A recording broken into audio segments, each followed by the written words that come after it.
और अब बात बीजेपी के कांग्रेस से पूछे गए सवाल की। दरअसल सोनिया गांधी और राहुल गांधी के राजीव गांधी फाउंडेशन पर जाकिर नाइक की संस्था से चंदा लेने के आरोपों को लेकर राजनीति गर्मा गई है। जो एक प्रकार से परिवार प्रभावित राजीव गांधी फाउंडेशन है,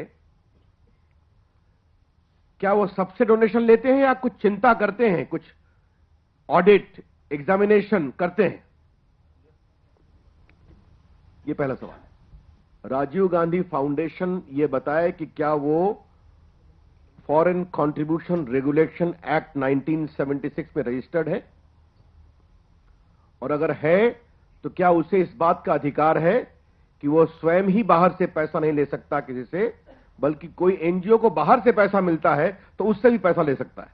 कांग्रेस पार्टी इस बात का जवाब दे अगर उसकी सरकार के तत्कालीन सूचना प्रसारण मंत्री 4 दिसंबर 2012 को सदन के अंदर ये बात कहते हैं कि 24 ऐसे चैनल्स हैं जिनको सुरक्षा एजेंसियों ने बहुत चिंता प्रकट की है, जिसमें पीस टीवी भी है। तो पीस टीवी के संबंध जाकिर नायक के इस्लामिक रिसर्च फाउंडेशन से वेल नोन है, तो यह पैसा 2012 में ही क्यों नहीं वापस किया गया? जाकिर नायक के इस्लामिक रिसर्च फाउंडेशन को फॉरेन से पैसा मिलता है तो वो हर को पैसा खैरात में बांट नहीं सकते।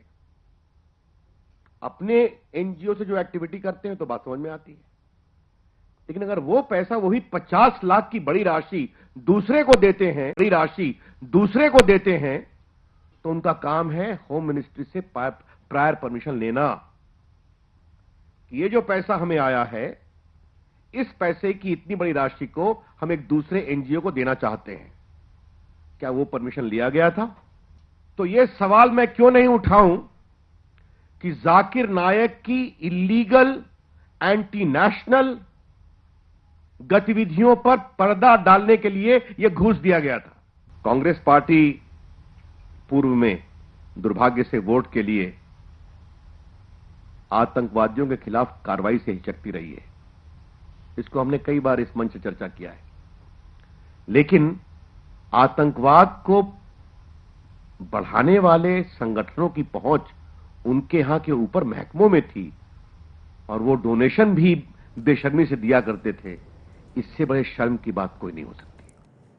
तो जाकिर की संस्था से चंदा लेने के मामले में बीजेपी ने कांग्रेस पर यह निशाना साधा। वहीं कांग्रेस की तरफ से जवाब दिया गया है। कांग्रेस ने कहा कि कानून मंत्री को कानून के बारे में शायद पता नहीं है कि चंदा लेने वाले को यह जानना जरूरी नहीं है कि चंदा देश से लिया गया या देश के बाहर से। ये बड़ा स्पष्ट होना चाहिए सबको कि कानून इसमें बड़ा स्थापित है और कानून मंत्री को कानून और लोगों से ज्यादा आना चाहिए। किसी रूप से दान देने वाले ने और किसी रूप से दान लेने वाले को ये मालूम नहीं है कि देने वाला दान एफसीआरए का ऑर्गेनाइजेशन है कि नहीं, या ये फंड्स विदेश से आए हैं कि नहीं। लेने वाले को इसकी जांच पड़ताल करने की आवश्यकता नहीं है कानून में। आप कानून उठा के पढ़ लीजिए। अगर मेरे को दान मिलता है तो मैं इन्वेस्टिगेट नहीं कर सकता हूं कि आप दान जो दे रहे हैं वो कहां से आया है। इसलिए इस प्रकार की अजीबोगरीब सिद्धांतों को आगे बढ़ाने से पहले कानून प्रॉपर्ली समझ लेना चाहिए और इसके बारे में लीगल ओपिनियंस भी हैं।